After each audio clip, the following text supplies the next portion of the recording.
Thank you, Ceann Comhairle. In looking at the figures contained in the Appropriation Bill of 2021 in isolation, it really does tell us what areas are prioritised in terms of public spending. Obviously, we see the biggest areas of spending are education, almost 12 billion, social protection, almost 18 billion, and health, almost 22 billion. Fourth on the list is housing, which is being allocated just over 5 billion. The overall amount of money we're being asked to approve here is just 73 billion. I understand the current challenges to public spending which have presented themselves over the last 21 months or so, and I understand that our public spending had to be increased for a variety of different reasons. So I'm making more of an observation here than a major criticism.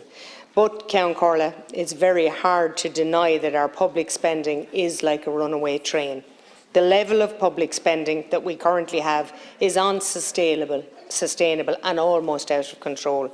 And the key question is, what do we really have to show for it?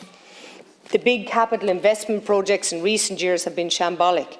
The Children's Hospital, when it is eventually completed, is on course to be twice or 3 times more expensive per bed than the next most expensive hospital ever built in the history of mankind. How many people have been held to account for this failure or removed from their positions? If a private company were to propose a project costing 650 million to be completed in 2020, but it actually cost 2 billion and counting, was completed 2 to 3 years later, then heads would roll. We have contractors, with the Minister's own admission, trying to screw the taxpayer with overinflated prices and extra bills.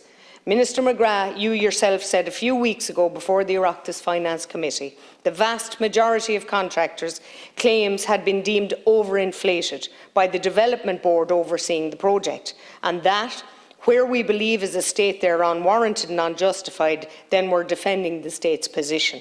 But this will take some time to work its way through the system. And might I add, a lot of money.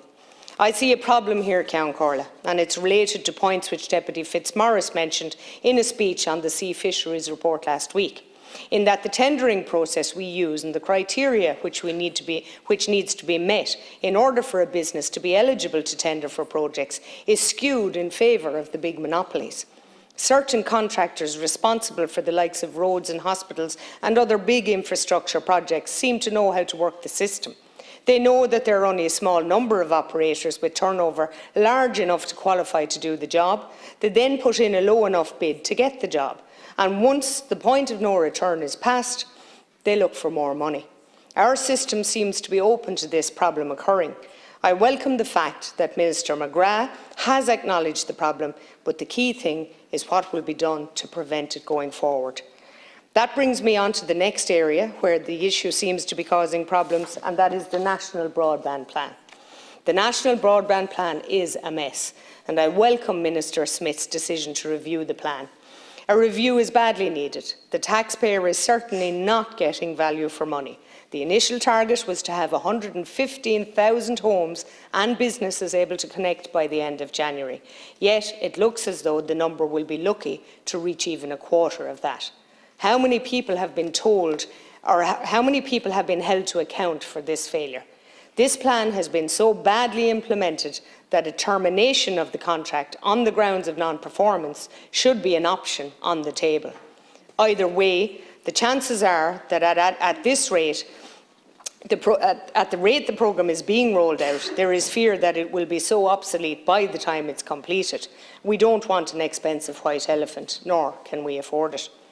We see the Metrolink and Dart Plus, both proposed initially about 15 years ago and likely not to be completed for another 10 to 15 years. Put simply, if Ireland was to be looked at from a business case perspective, the outlook wouldn't be too promising, and the performance evaluation on major projects would not make for good reading. Whilst I was gathering my thoughts on this subject, I decided to have a look at previous appropriation bills to compare and contrast the level of spending for the last 5 years. The amount in the previous appropriation bills for health were as follows: 2016, 13.6 billion, 2017, 14.3 billion, 2018, 15.5 billion, 2019, 17 billion, 2020, 20.4 billion, and 2021, 21.7 billion.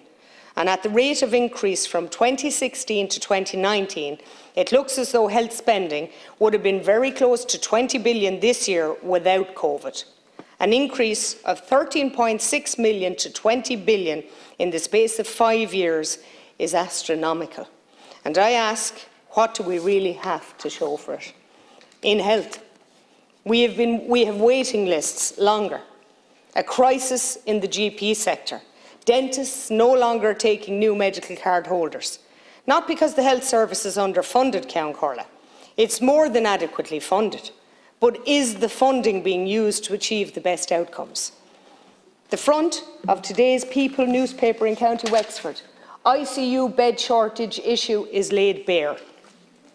Not one extra bed has been allocated in Wexford General Hospital since COVID began, despite all the talk. But 85 million spent by the HSE on ventilators, most of which never arrived, and of the 465 that did arrive, we then gifted 365 to India, as they could not be used here. We store the remaining 100 because no one is trained to use them with our system. I'm told, and that's what I'm told by medics. Who's been held accountable for this? Has it been adequately addressed? How much of the 85 million was recouped beyond credit notes? And I also want to remind the government that funding 5 million extra home support hours when we have no carers to deliver those hours is spin. This money must be redirected to address the problem identified as to why we're unable to recruit carers, and that, Ceann Comhairle, is poor terms and conditions and pay on offer to them. There is no use every year in increasing the health spending if all it means is that we increase the amount of waste we see. Another area which jumped out at me when looking at previous years is that spending in the Department of An Taoiseach has increased markedly. In 2016, the spend was 29 million, whilst this year's appropriation bill had a figure of over 50 million. This is a 72% increase in spending over 5 years. The other remarkable comparison is with the budget of the Department of Housing. In 2016, the allocation was 1.3 billion. In 2021, the allocation is 5.2 billion. That represents a 300% increase in the housing budget. We need to see this increased investment bearing fruits for the many thousands of people who are just simply unable to afford a home. The deposit requirements, the lending rules and the lack of supply are all conspiring to keep people out of the housing market until they are well into their 30s and 40s. I'm sure most of us in the House could look around at the families in our own local communities and family members of previous generations and see how many couples had moved into their forever home in their early 20s. That aspiration is simply unattainable for the vast majority in this current housing climate. The solving of our housing crisis is about building all types of housing, but it is also about ensuring that the small building contractor can build a house without onerous regulations or costs imposed by government. We do not need the big monopoly or big government to do it all. The small builder should have a major role to play. There is a big need to make it easier for houses to be built, rather than trying to put up barriers at every opportunity. For instance, Minister, in the UK, a new build is VAT-free. It's also about ensuring that people can see a future of living and rearing families in rural Ireland. There is a trend over the last decade or so amongst the officialdom that we want everyone to live in a suburb or in a town dwelling. And as an independent TD from rural Ireland, I will push back against the trend and extol the virtues and benefits of rural Ireland. That can be done through the way in which housing and planning policy is designed. As at the very most basic level, our planning policy needs serious review. And I hope that the funding increase will go towards CPD training of the Directors of Services of Planning and planning officials in our county councils, so that they can be educated as to what is law and what are guidelines, and be given the wisdom to know the difference, thereby preventing a slew of unnecessary court cases in the future.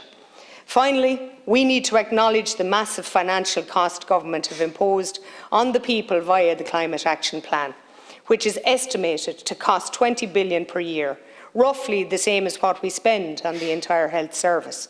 I voted against the placing of this financial millstone around the necks of people of Ireland, and I will continue to campaign for sensible, feasible and affordable climate protection measures. Thank you.